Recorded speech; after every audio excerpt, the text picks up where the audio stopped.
Hello, and welcome to another episode of Bulletin Broadcast. I am Ben. I'm joined, as always, by Greg. As always. Hello, I'm Greg. And Dan. Hello. Hello, I'm Dan. I was taking a sip of water. I do apologise. How are we, gents? You expected me to go on longer, didn't you? A little bit, you know. I've become somewhat used to your ramblings, so I saw an opportunity. Know half of it. Yeah, how are we, gents? Dan, would you like to refresh us on your state of being? Hot. Yeah, Hot. I think that's the general consensus. Well, I have a slight, massively deep resentment for both of you because every time we do this, I have to turn my fan off because it's too loud for the podcast. So I slowly get warmer and warmer and hate you more as the time goes on. Yeah, welcome to the world of recording content for the internet. And also, this is actually, we've sort of stumbled onto the fact that this has always been the long game, Dan. None of these podcasts get recorded. We throw them into the sea every week. We're actually doing this so we can get you all sweaty in a room. Yeah, we have like an ET style pit in the middle of New Mexico. We're just throwing them into for never to be found. Yeah, just all of them. Flash drives in a bottle that you throw off a boat. I prefer to think of it as floppy disks, but yeah, flash drives, if that's helpful. Very large bottles. Yeah. Yeah, it's annoying. I'm sitting looking at my fan and I'm thinking, I'm sitting in like a leather office chair as well, because that's what my landlord provided for my room. And I am slowly melting into it. Become infused with it. Yeah. Well, let's get on to the topic, shall we? Because as always, Dan was the one who recommended this. Hang on. How is Greg? We didn't ask how Greg was. I thought it was How is Greg? You said. Okay, apologies. How is Greg? Greg is hungover. Thanks for asking. Again? I wasn't very hangover last week, but I am quite this week. It was Chloe's birthday yesterday. Oh, well, happy birthday. Happy birthday. Thank you. It's not mine, but I will accept those happies. I'm saying it like she listens to this, which is very, very unlikely. There's almost no chance in the world that Chloe would ever put herself through this. No, she had a nice time, as nice as it can be, spending a birthday exclusively with me. But we did like video calls, and I made a video for her from like all of her family and friends. Everyone did a little video about a cherished memory. So I've been busy, it's been a busy week. And I've also been looking into moving for, September time. Renting property is a stressful process for those that don't know. We lost you a little bit. Did you say everyone made a video? Yes, everyone made a video. Don't worry, that will all be recorded for the audience to listen to, but I'll catch up quickly. Okay. Everyone made a little video, and it was great fun for a happy birthday. And I'm also looking at renting property, which is, a terrifying experience for all involved. Oh, yes. I've had many a renting horror story. Give us your best renting horror story. I lived in a house with no smoke alarms, and then one of my housemates decided to set fire to the kitchen while I was at work. What? That's terrible. That's much worse than any of my stories I was going to do. Oh no, that's illegal, surely. That's very illegal. Very much illegal, yes. Moral of the story, look into what you're meant to have when you rent, and don't leave a frying pan full of oil unattended. Wow. Did anything get damaged? Well, I suppose something. At least the frying pan did, but did anything else get damaged? No. Surprisingly, he managed to come through. He was like, "Oh yeah, shit, I left the frying pan on," and he was cooking something. I believe it sort of spat up a bit too much, and he kind of just got a bit out of control. Wow. Oh, that's a great story. I mean, I have two small stories. My stories are both related to my third year at university. When we were looking for our place, we were looking at renting around Portsmouth, and one place that we looked at was this literal shithole that was above like a chicken shop.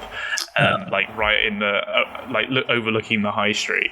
And I will never forget the sight of walking into the only shower room for a property of 6 people, and it was just like a cubicle-sized room, and every wall and every all the ceiling and the floor was just black mold.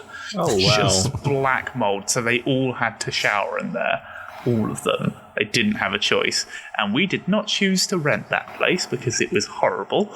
And the only other minor story I've got is when we did choose our place eventually in 3rd year, I lived in a room, and was in the room essentially there was like a huge insulation issue with the ceiling. We later found out when it snowed once, and we saw the area where the heat was escaping. So I went through a very, very cold winter.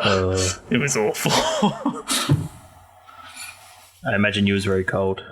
I was. It basically just didn't. It was like paper. It was just. There was no point. You could leave the window open or closed. It physically did not alter the temperature.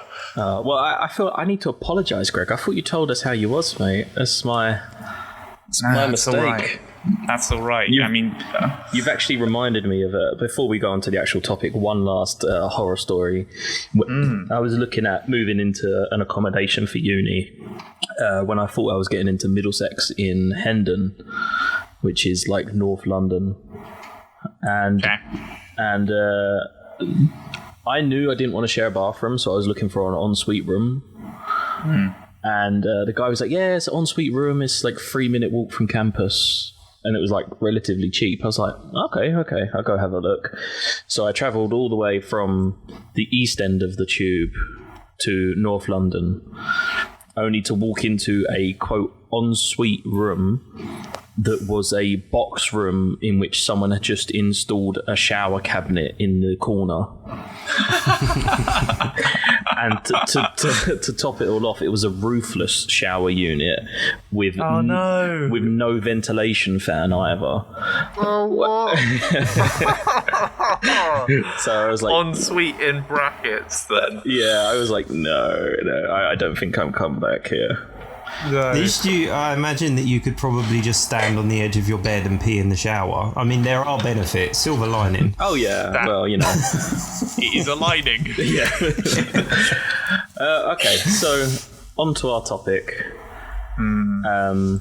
We are recording this on the 1st of June, which I mention because we're discussing things we would like to see in an ideal world from the next generation of consoles. And Greg, I don't know if you're aware, but on Thursday, I believe it would be, the 4th of June, PlayStation are holding a PS5 event where they're going to showcase the launch games and gameplays of things running on the PS5. It's all a big hoo-ha.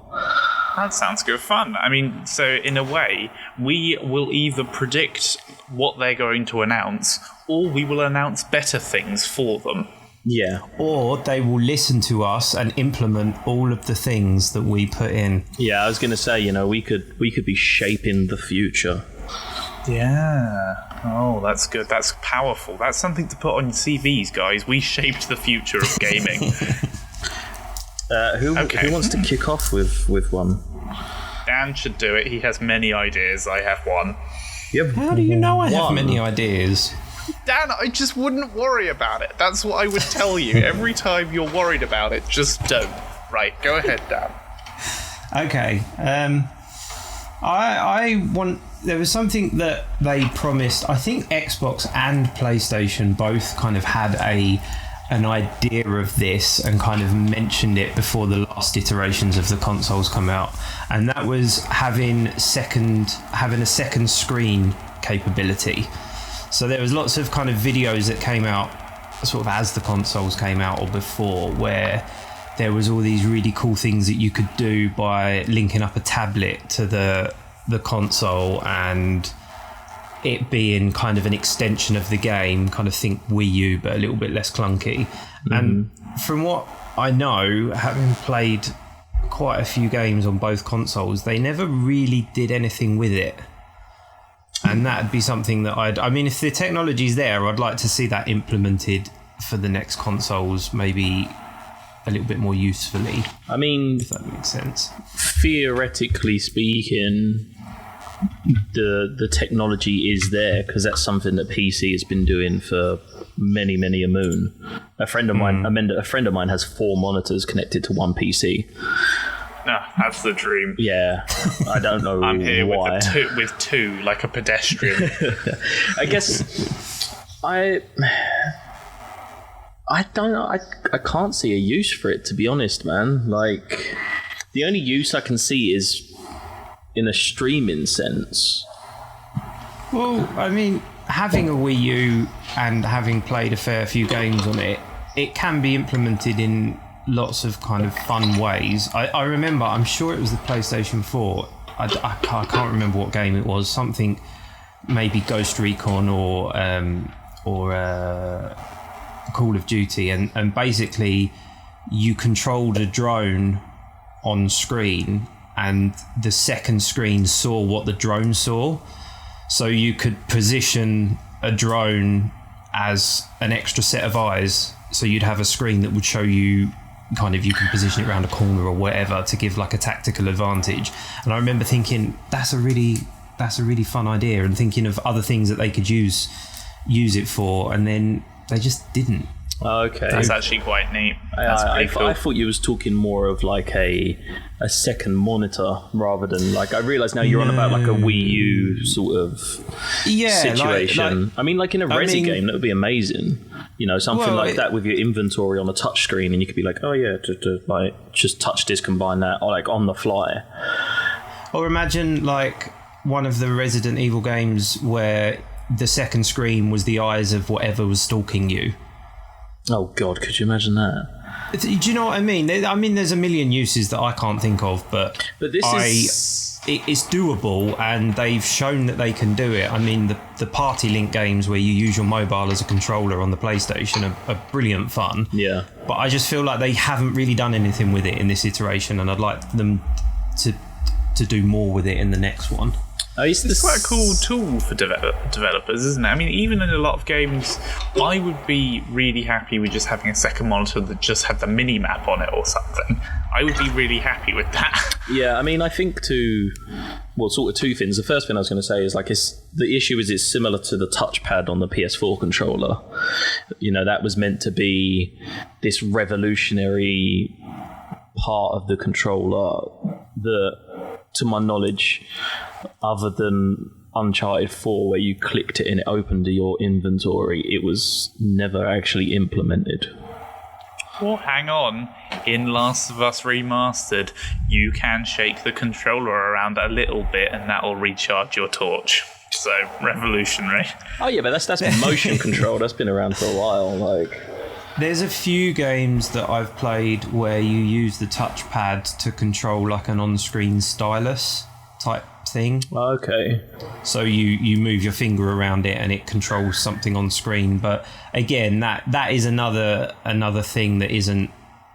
I don't feel like the full potential is kind of realised, and I just think like, even like Greg said, some of the Wii U games used the touchpad literally just for like an inventory, so you could just tap what you wanted to change it to instead of having to open up a load of menus, or using it to display certain parts of the HUD, so you could use almost the entire screen for gameplay rather than filling it up with things that you needed to see. So I think, you know, the technology's there, and even if you haven't got a tablet, 99% of people have got a smartphone that you could use. I just feel like if you can do it, why not do more with it? Yeah, it's kind of like, even though I've never actually played, actually I played Majora's Mask on it, but like the 3DS Zelda games, they do that kind of thing very well. Like the bottom screen being the map or the inventory or whatever. So yeah, I guess, I mean, it does have a place, I guess. It'd be interesting to see. Like I was thinking even like real-time strategy games, if you could get some sort of one of your units to tag another unit, so that unit was always visible on your tablet screen. So it's adding strategical elements rather than just being an add-on. It could add things to the game, in my opinion. Wow. It'd be interesting if they did use anything like that. Well, if they do, I want a cut because I'm claiming it. It's my idea now. Yeah, that's it. That's right. Dan invented the thing from the Wii U. The better. The better. Okay, so one of my things is something that I feel will happen and has to happen, really. And that is... how do I phrase it? An increased emphasis on 4K being the native, rather than having like a 1080 game and upscaling it. Having a 4K game and, if necessary, downscaling it. I understand I'm in a lucky position that I have a 4K TV, so I'm ready for that next step in fucking Ultra HD. You can see the pores on their face quality. But as horrible as it is to not make a console with 4K being the norm, is to shoot yourself in the foot, as far as I see it. I think that's probably what they'll do. It will be obviously compatible with 1080p or whatever. But if they orient it towards 4K more and sort of make more out of the 4K capability, I think that's to be expected.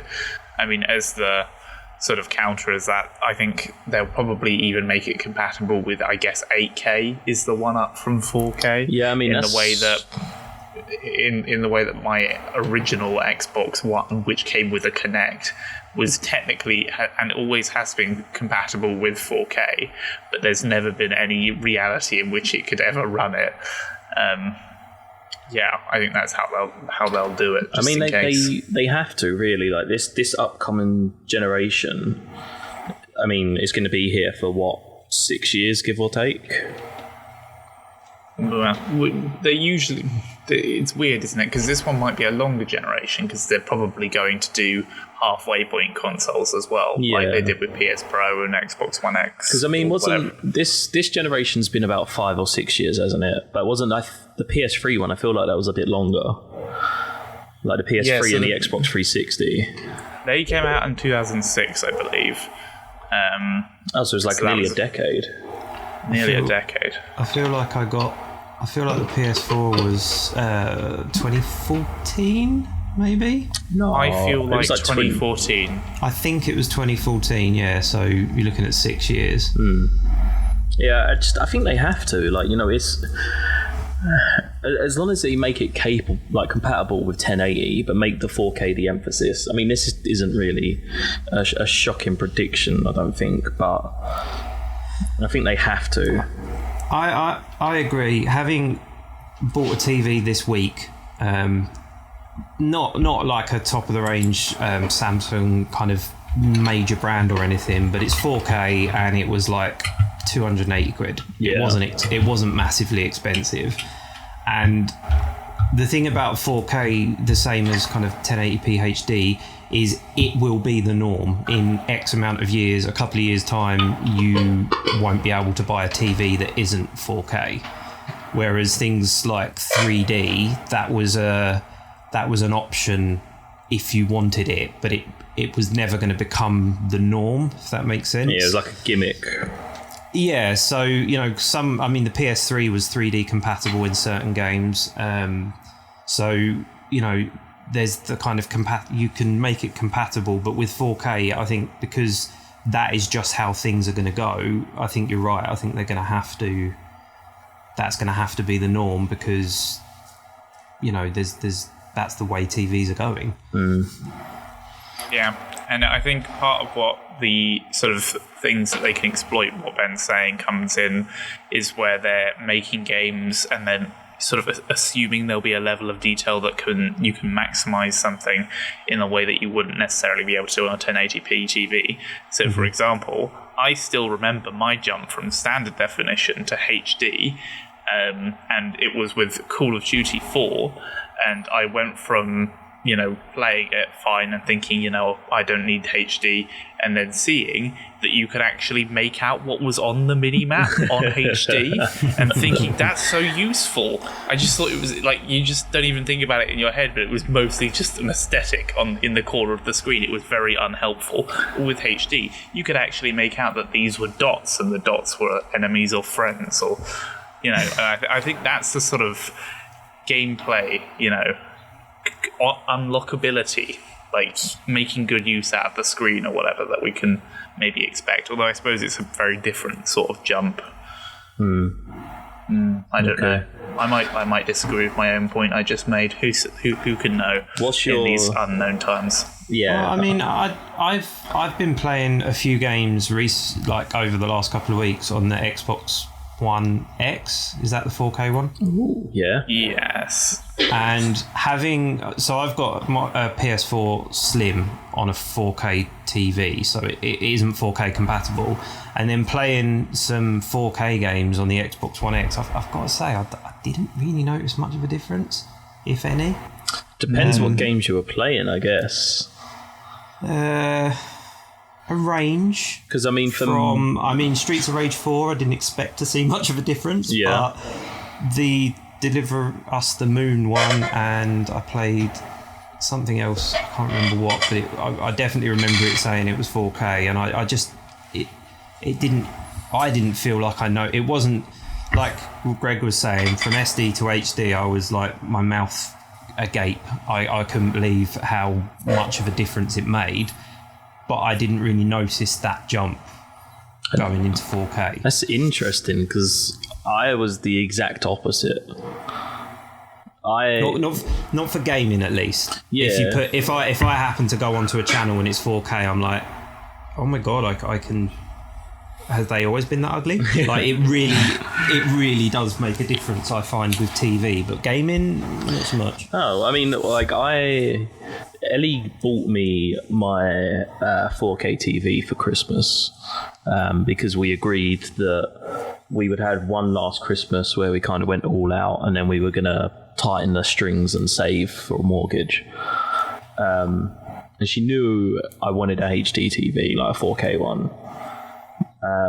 So I got it for Christmas, and I brought it back Christmas Day and immediately set it up.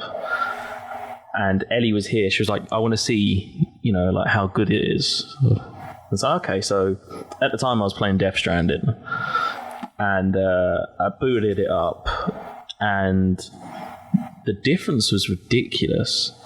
Like the HDR, the high dynamic resolution? I think it might be range. Might be range, actually. Yeah, no, because it's the color range. So yeah, the HDR just made everything pop so much more, and just small details. Like I was proper sort of fanboy, and Ellie was like, I don't see any difference. So I was like, look, you can see every individual blade of grass underneath Sam's foot. And she was like, yeah, but it was always like that. I'm like, no, literally, you can see the gaps between the blades of grass. And she was like, oh, well, as long as you're happy with it. I mean, Death Stranding is kind of a breathtaking looking game anyway. Maybe I just didn't play anything where it was apparent.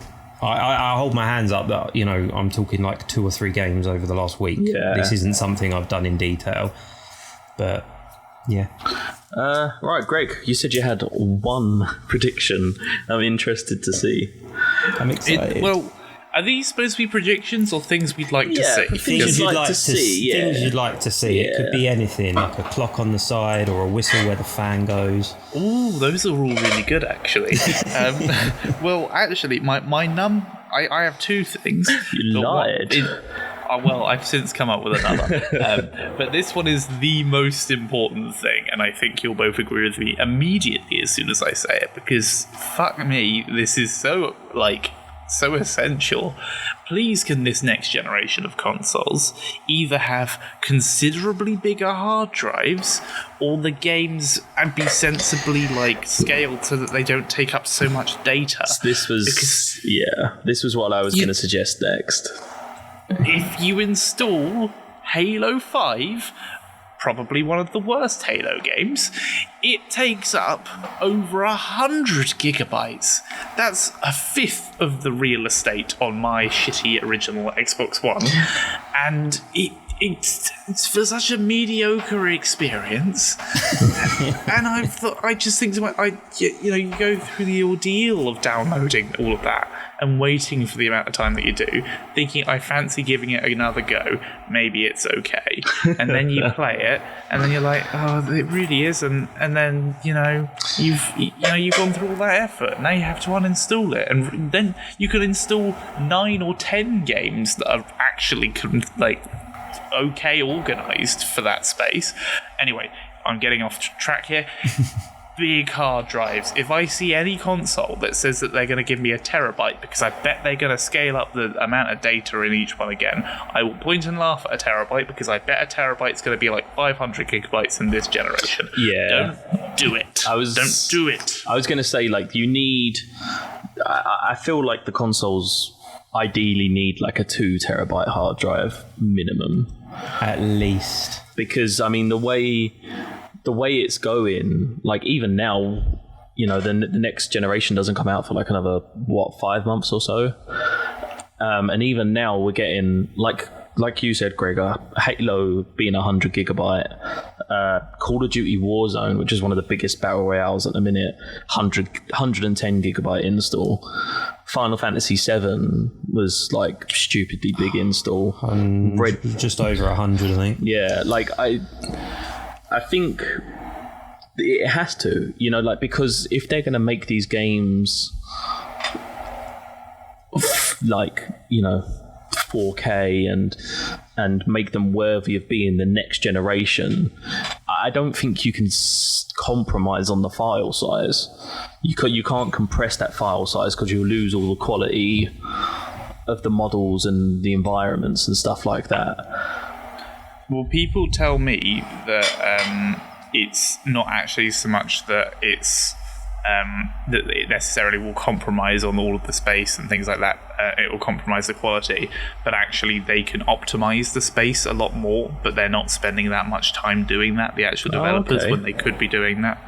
Yeah. I can't remember who told me that. I think it might have been Ozzy, in which case that is reliable info, because he makes a game. Yeah, I was going to say, if it's Ozzy, then, he does make them, so fair enough. But it may not be Ozzy, so who knows? I mean, either way, it's just... If they're going to continue this trend, for instance, at the minute, I've got a terabyte PS4 Pro, and on that I have Rocket League, Soul Calibur, Gran Turismo, Sekiro, a bunch of other stuff that can't come to mind. Apex Legends I just reinstalled. I like to have a range of games installed, or at least have the data for them on the console, so that I can just be done. I don't want to... Back when I had the original PS4, the day one PS4, it was a case of, I want to play this. Well, shit, what am I going to delete? Okay, I can reinstall it later on, but... am I going to want to play it tomorrow? It's nice not to have that choice. And a terabyte isn't going to do it. My original PlayStation, every new game I got, I had to shuffle things around and delete things, because I have a habit of kind of almost like a to read pile with books. I have a to play folder where I'll have a few games I've downloaded, a couple that I've picked up in the sale, and some PS Plus games, that kind of thing.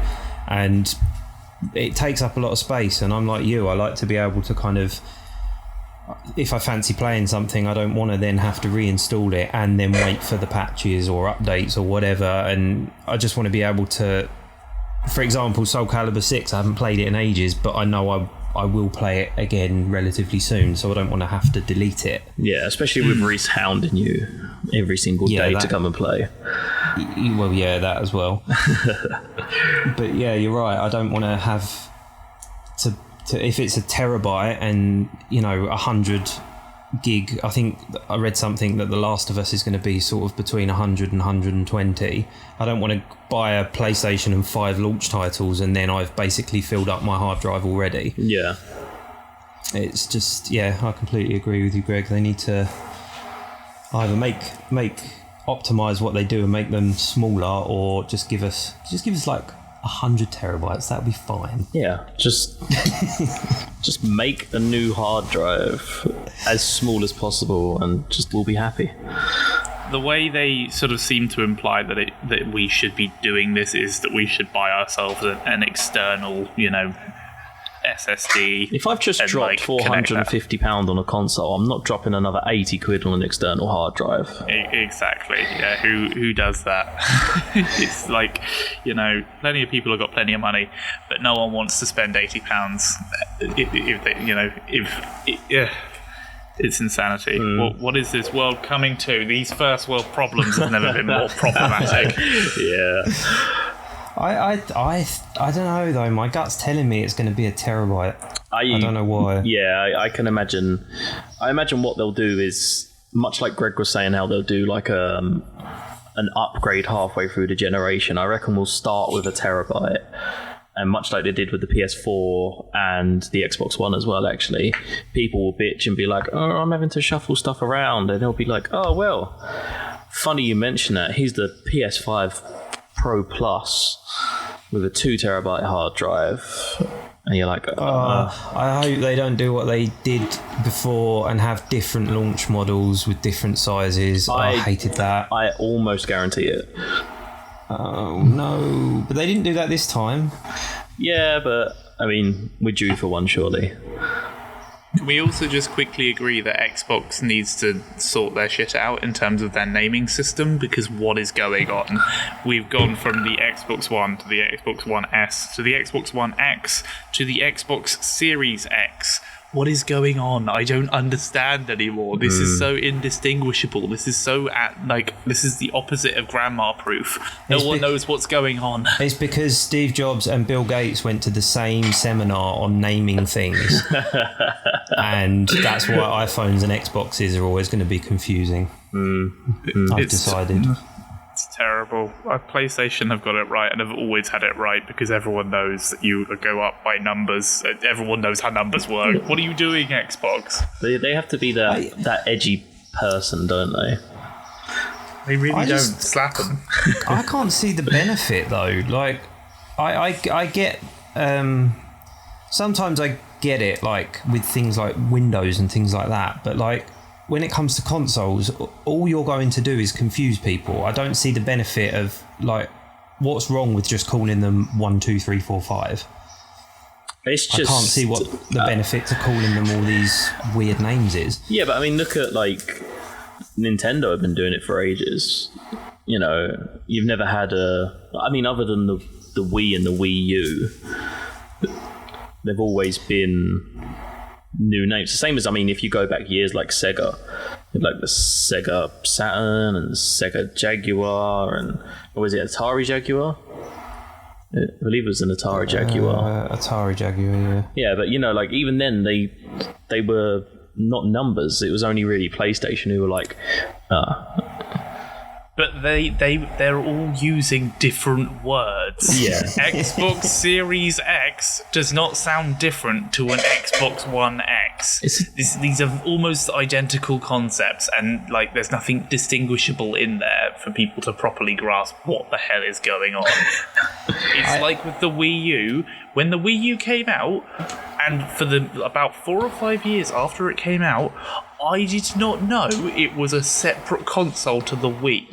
I didn't know. I didn't know until I went round a friend's house and we were playing it, and I was like, these are different to ordinary Wii controllers. And he's just like, yeah, it's a Wii U.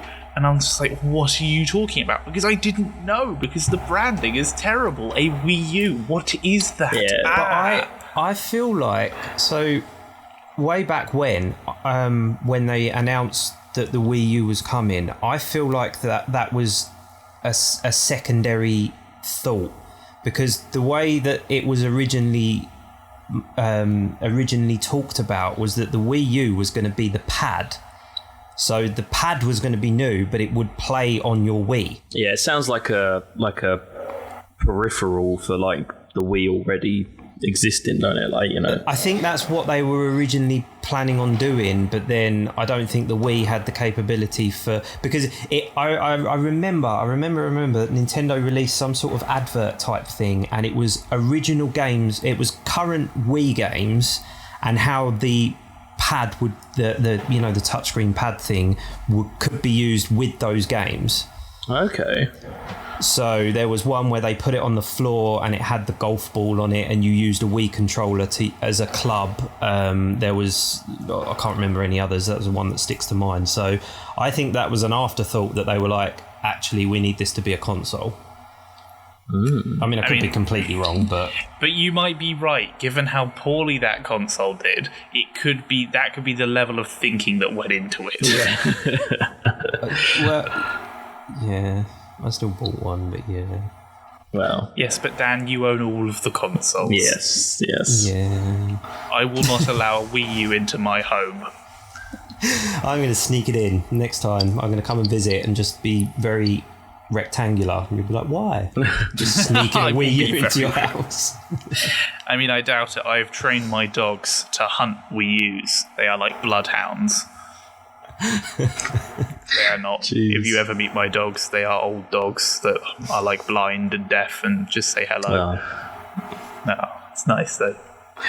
Oh, well, extensive list, man. What is next?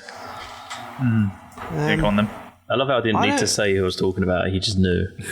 He did, yeah. We all did. I don't really... so I had a second one, but I realise now that it's very similar to the first one, but I don't care. So I want to... I tried researching this and I couldn't find much on it, but I want there to be a speaker again on the PS5 pad, and I want them to actually implement it.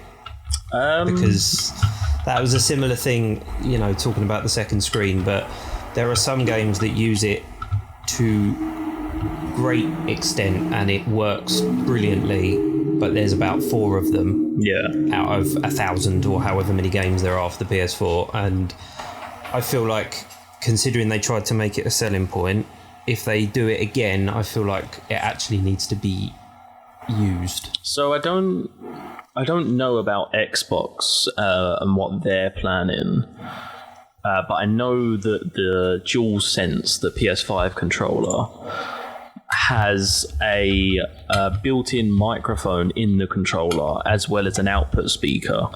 So the idea being that you essentially, if you haven't got a headset, you can use the controller to communicate with people in a party. Okay. They've only given some details, and they've only said, "Oh yeah, you'll be able to do it." I'm guessing we'll see the showcase in a couple of days. I did scrabble around to see if there was a speaker, but I didn't find a great deal. Just a lot of, I think there might be, but I didn't find anything concrete. But I didn't look for very long, to be fair. Yeah, I mean, some good ones that I think. I mean, just because I finished playing it the other day. Like Resi 3 did it well. You know, the radio chatter coming through, but that was weird because the radio chatter came through the TV and the controller, which really threw me off. Yeah, it's weird when they do that. The good one was, I mean, I keep talking, but Death Stranding, BB crying through the controller was nice, because it was kind of like, because of how I was sitting, I obviously had the controller sort of low down. I don't sit with the controller up. Obviously, I'm sort of sat with my arms on my legs, the controller down sort of by my knees. So to hear BB crying from like sort of down by my knees, as weird as that sounds. Where are you going with this? The point was, it matched the game, because in the game, obviously, BB is strapped to his stomach. So it kind of gave you the sense of, oh yeah, I can hear it from down below, and then you'd be like, oh yeah, it's BB. BB's on my stomach, and then you would hold. Adds to the immersion. Yeah, it kind of added into that. Yeah, I think that was a good use for it. Another good use was a game that I can't remember what game it was. It was a horror game, shock, but I've played thousands. But there was an enemy that would, or a ghost or whatever, that would show up, but you it would make its presence known with sound that only came out of the pad. Sounds like PT. Lisa did that in PT. No, I don't think it was. I think it might have been Evil Within, the second one, actually. Oh, I've not played that. I lent my copy to a friend because they needed something to play. But I do and they own stopped being your friend and never gave it back. No, that happened with a different game. I bet it did. That does happen in life. Yeah, I know. If you ever hear this, Jamie, you have my copy of Shadow of Colossus, you bastard. Yeah, and also, my brother, I have many of your games. Feel free to come and get them. But yeah, I suppose it should be implemented. Rather than just the speaker and the tablet thing, I suppose my kind of overall is what I'm saying is, if you're going to have these kind of gimmicks or these things that can make games like add to the immersion or add twists and things to the game that might not be there otherwise, use them. Yeah, oh my god, I just had a really fucking awesome idea. Could you imagine if you was playing like a Tom Clancy or any sort of game that involved you hacking into something, right? Could you imagine if you're trying to hack into something, the character pulls out a tablet and connects it to the terminal to start hacking, and then you have to get your phone and do the hacking minigame on your phone. There you go. I think anything like that. I mean, I'm sure there'll be some sort of gimmick that they come out with that they're going to use for these new generations of consoles. But what I'm saying is just implement them. Yeah. I suppose it's not even really to the console, you know, the makers of the consoles, but the developers. You know, if you've got these gimmicks, then go for it. I mean, everybody knows Nintendo are the kings of gimmicks. Every console that comes out has got some new. Yeah, Mario Party do it well with the motion controllers in the Switch. Yeah, I mean, whether it's motion controls or the 3D or the double screen, or you know, they come out with gimmicks, but you can't say they don't use them. Yeah. You know, they really do go all out, and almost every game that you play will have, even like the DS, even if it's just to use it as a mini map, at least it's got a use. I mean, I can't remember how many games I played that just didn't have anything on the second screen. They all had a use for it. So, you know, just if you've got the technology, if you've got the kind of, if you can do these things, then why not use them? I don't get it. Yeah, I can't remember the name of the game. Oh my god, it was a dungeon crawler game I reviewed on the 3DS, like a JRPG dungeon crawler, and it was really clever because the bottom screen of the 3DS was the map for the dungeon, and so it didn't fill itself in. You had like a 15 by 15 square on the bottom screen, and then you used the stylus to draw yourself. So the dungeons were in first person. So you take a step forward, and then there'd be like a door to your right, a chest in front of you, and you could use the stylus to like paint two squares where you had walked a certain color. You had a different choice of colors, so you could say, I don't know, blue for where you've walked, so you'd be like blue, and then you could drop a door symbol and drop a chest symbol, and you could use red to mark areas where there were enemies, and that was really cool because I was literally It doesn't sound it, I must admit. But when you're playing that game, like when you're dungeon crawling, to be able to annotate the map like that, it is a really nice handy feature, because you annotate it in such a way that you're like, oh yeah, I know what that means. You know, I see red there, that means that's an enemy room with a strong enemy in it. I shouldn't go in there until I've leveled up a bit. I mean, even if a big game just took, like with the tablet, can you imagine if Call of Duty had some sort of thing where you could lay a camera somewhere at a camping spot, so on your, providing it doesn't get destroyed, on your tablet you can always see a second point of the map. Can you imagine how many people would use that, and then it would become kind of the norm, wouldn't it? It would become, oh, actually we can use this to great effect, but it's just like nobody. It's just the extra effort. It's like nobody bothers with it. Yeah, or even like like talking with COD, like controlling a drone or something. You know, just simple things, or the, like you said before, like the drone screen being on the phone. Like, yeah, that could actually. It's annoying because there's so many good ideas that you could do, and I just know from the bottom of my heart they won't get implemented. I know. Well, but this is it. This is our dream, isn't it? Yeah, I mean, talking of things that I want that won't get implemented, I had an idea the other day. Obviously, because we were talking about the increased file size and stuff like that, and it happened with Final Fantasy and it happened with Red Dead. Obviously, they had an install disc and then a play-in disc. I want us to go back to old school times where the game is on 2 discs, and you like. It's because I remember playing like Metal Gear Solid on the PS1, and you put disc 1 in and you're playing and you're playing and you're playing, and stuff happens and it gets to this big plot reveal, and then it's like, it's just going to sound so stupid, but it's like insert the second disc. And I remember being excited.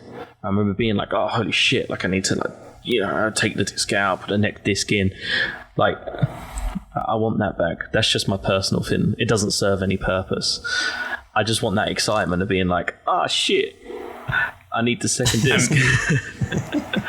I mean, I can only think of one time where that's actually happened to me, and it was Mass Effect 2. And I was like, I have to get up now? That was annoying. Yeah, you're not helping me. Yeah, no, I mean... I remember being around when, like, the first games that did that, and not knowing that you could just close the lid and pressing reset and losing like 4 hours worth of play because I didn't know what I was doing with it. So yeah, I have less fond memories of that. Oh wow. I'm sorry for giving you PTSD on that. I'm trying to think if there's any other stuff I would like to see. I've got something else I'd like to see. Oh, go on, Greg. Well, I've got 2, actually. I'll say one very quickly because it basically overlaps with stuff we've already talked about. A quicker install system. So the consoles are just better designed to install lots of data, preferably from a disk, so it doesn't exclude internet people. But also, my main thing is taking the backwards compatibility thing that they've already started with Xbox One and taking that like to the next level. I just love it. I love this whole thing where they enhance the quality of the product. Sometimes developers actually actively going back to old games and upgrading the graphics and physically stretching capabilities and actually polishing changing how far fog works. Yeah, I mean, the best example is something like Morrowind, which was on the original Xbox, but if you play that on the Xbox One X, it has its render distance is really far, which before it was basically everything was just a fog wall in front of you, and like it just the excitement that I get when playing a game that I love from my childhood and seeing it upgraded is really cool. I'm not even asking for big stuff. I'm not asking for retextures or anything elaborate. I just love what they already are doing in a lot of cases, and I'm looking forward to it taking up the next step up in the next generation. Well, strangely, I managed to think of 3 things while you was talking. That's what a listening person does. They think about everything but what's being said. I did want to chime in about that. Go on. To that, can I ask Greg something about the Xbox? So, as I understand it, is the backwards compatibility on the current Xbox, if you put a game in, does it downloads it from it? Yeah. How does it work currently? As far as go on, you was asking Greg, go on. Well, I'm assuming he knows. Well, Ben, you might remember better than me, but my memory of putting Morrowind in was it did do a download. Yeah, I had it when I played Gears 3 on backwards compatibility with my Xbox 360 disc, and it essentially downloaded a patch file. And then when I booted the disc up, it was sort of brought up a little bit and made it backwards compatible. I thought it was that it basically downloaded the game to the console. It was almost like it downloaded it from the store because you're showing that you own it. No, as far as I remember, it essentially downloads a patch that allows for the game to be played on that current console. See, and upgrades the game. Yeah, and upgrades. Yeah. That is cool, but I'd like it to do what I thought it did, and I mean now there's so many games that have been added to the stores that for backwards compatibility, even if it's not capable of playing the disc, even if you just insert the disc and you can download it to your console, that would be, in terms of backwards compatibility, I'm thinking, rather than having to... Yeah, I think there just needs to be a bit more of it. I know Xbox have kind of took the lead on that because at the moment PS4 plays PS4 games and that's it. Yeah. It would be nice to have... I mean, I know that we're talking, you know, PS1 was so many years ago now. I'm not saying maybe all of the games ever, but just going back maybe 2 generations so you can play the PS3 games, because I've got a handful that I've picked up since this current generation that I haven't played yet just because I haven't got the energy to set the PS3 up. I just can't be bothered. Yeah. So being able to kind of have at least a little bit more backwards compatibility, I think would be nice. Yeah, they did it when... I love it on... Oh, sorry, I was going to say... I was going to say, when I bought my PS4, I was very happy to find out, because I was in love with Battlefield 4, but I had a PS3 copy. And so I was very happy to find out that I could insert that PS3 copy into my PS4 and then download a patch, essentially, that allowed me to play it online by using the PS3 disc. But that was an exception rather than the norm, wasn't it? Yeah, but I mean, it would be nice to see that, especially for like some newer games. Like, could you imagine, like, I don't know, like God of War or something, like the PS4 God of War, you know, being able to put that into a PS5? Well, I think there's been some discussion of something like that happening, hasn't there? Well, I do wonder, because I've read a couple of things in the last week or so that have said any PS4 games coming out from kind of now have to be PS5 compatible. Yeah, because I know they were doing like 1,000 they had plans for. But I don't know what that means. Like, does that mean that... I don't know. We'll find out in 3 days. How that yeah, I know, but I don't know how that translates. And I mean, what's that going to do? Like, how's that going to work in terms of... By compatible, do they just mean that they're going to port it over, or do they mean that they actually need to be able to play on a PS5? Or you know, it's still a little bit kind of in the air what they mean by that. Because, I mean, surely that must mean that if you buy it on PS4 now, you should be able to play it on PS5, because otherwise, why are people going to go out and buy, I know, Ghosts of...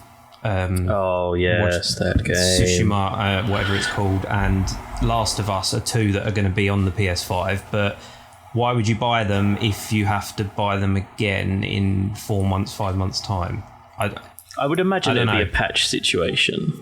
Like, maybe. I mean, we will find out, but I imagine that's how it would go. And also, just quickly on my backwards compatibility point, I also take an immense amount of joy, as someone who plays a lot of Bethesda games, in playing Oblivion on my Xbox One and the loading screens not being a horrific onslaught every single time, because it speeds them right the fuck up, guys. It's amazing. Mm-hmm. It's really amazing. No, I agree. That would be nice, just to be able to play some old games with, even if they're just in HD and have shorter loading times. Like, I see what you mean. It doesn't have to be much, but it's enough. Yeah, that's to it. feel like. Yeah. Yeah. Well, I should jump with some of the things that I remember, because I was listening to you talk about backwards compatibility, but for some reason it was like when I switched off and listened to you, my brain, instead of trying to remember what I was forgotten, my brain was like, oh yeah, by the way, you forgot this. Stop digging. Just tell us what they are. So this is mainly, one is for both the Xbox and the PlayStation. One is PlayStation specific. So PlayStation specific, I would like, and I will be genuinely very annoyed if I have to buy a new PSVR headset for the PlayStation 5. Yeah, they may do you dirty there, Ben. Yes, I mean, I know I'll have to buy one eventually, but I would very much like it if from the get-go, even if it's for like the first year or two, the PSVR headset I have for my PS4 is usable and compatible with a PS5. Yeah, I had exactly the same thought, and I try not to think about it. I mean, obviously, I feel like it would make me sad. Yeah, obviously, I would have to get one eventually because, you know, upgrading technology is going to happen. And when we get to that point, I would very much like PlayStation. I know nobody is here and nobody's listening, but I would very much like a setup similar to the Vive where I have cameras in the corner of my room rather than having to stand directly in front of a camera on the top of my TV. Yeah, I think... Yeah, I agree with you. It would be nice if it was compatible. And then even if when games, you know, when the PSVR 2 comes out eventually, which is bound to, there are games that only it will play. Yeah. Do you know what I mean? So, you know, it's going to move past the technology of the current PSVR. They're going to create games that it is not capable. Yeah, I mean, of. even the screens inside won't be able to do what they want the games to do in a couple of years. But why not have it so that at the launch, at least, you can play what you've got? It would be nice. I mean, I'm not going to rush to unplug the PS4 because I don't think it's going to be a case, because what we've described at the moment is we want the PS4 to be exactly like it is at the moment, but a PS5 that can do better stuff, and it's not going to do it all. But it would be nice if the VR were still not.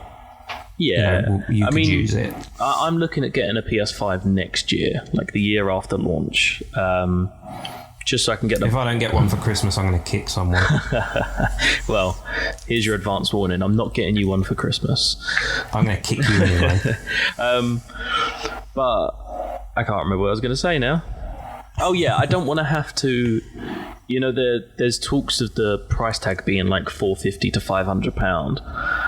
Mm-hmm. I don't then want to have to drop an additional £300 to £400 to be able to keep playing VR, because I've recently started really getting into VR with the game I've been reviewing, Walking Dead: Saints and Sinners. Storyline was a bit flat, but in terms of gameplay, one of the best experiences I've had on VR, and it's kind of made me want to jump down that rabbit hole. So if I get to the point where I'm like, I have to save £850 to be able to fully jump into the PS5, it's really going to put me off. Oh, sure. I mean, that would put anyone off. That's a lot of money. And secondly, I don't know if are either of you familiar with ray tracing? It's one of those buzz terms I've heard of. So it's got something to do I know with the graphics, words, but I don't know what it does. So Greg. it's essentially, as far as I'm aware, it's only in use by NVIDIA, who are a graphics card and PC part maker. And they developed this thing called ray tracing, where basically every single ray of light in a video game with ray tracing is literally traced. So a beam of sunlight, say for instance a beam of sunlight reflects down and hits a mirror or hits a water surface, it will then reflect. The easiest way is to Google it. If you Google RTX on versus off, you'll see the difference, and it's just like that extra little touch on top of the 4K and the HD and all of that stuff. Like I mean, the big example they use is like Minecraft and stuff, but it literally, every single ray of light is traced in a video game, and it reflects off of all of the surfaces the same way that light would in real life. and that applies to things like sunlight, LED lights, neon lights as well. There's been some stuff that's been done with like neon lights with ray tracing, and once you see it, you're very much like, yeah, I want it. I have seen Minecraft with ray tracing before, and it literally blows my biscuits. It's crazy stuff. It's like proper exciting, isn't it? Yeah, I mean, I wasn't even that big on Minecraft. I was like, I think I like it. I don't know. And then I saw Minecraft with RTX on, and I was like, holy shit, is this the same game? I know. I'm bringing up a YouTube video just to watch it again, just because it'll make me smile in my heart, just because it looks so good. It's happening on my screen right now. I mean, this is no good for like the podcast, like medium, but just listeners, imagine you are seeing Minecraft, but imagine it looks really, really good.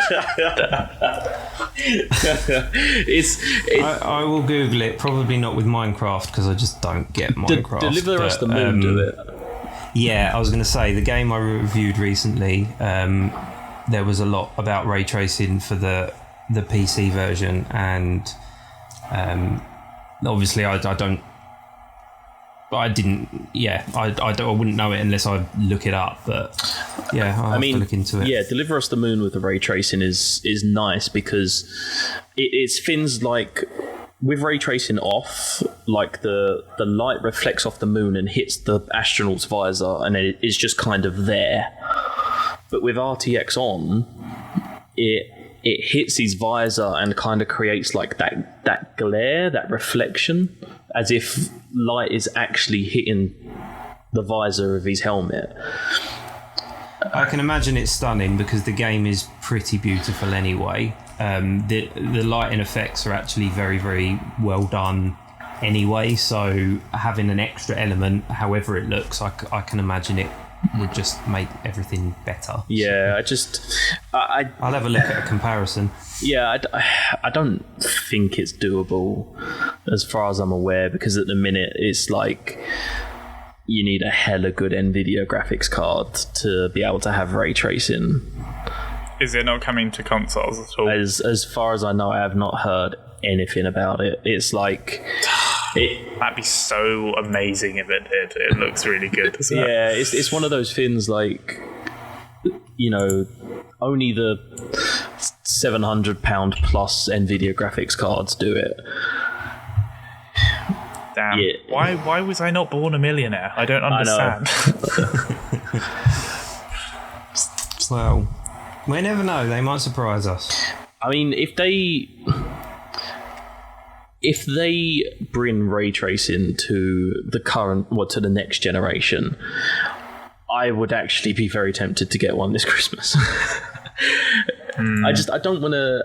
I decided I'm going to wait a year, because I got the PS4 day one, and there wasn't actually an awful lot to do on it for a long time. Oh god, there was nothing. I ended up playing DC Universe Online, and sorry to anyone who likes it, but oh my god, I would never go back to that.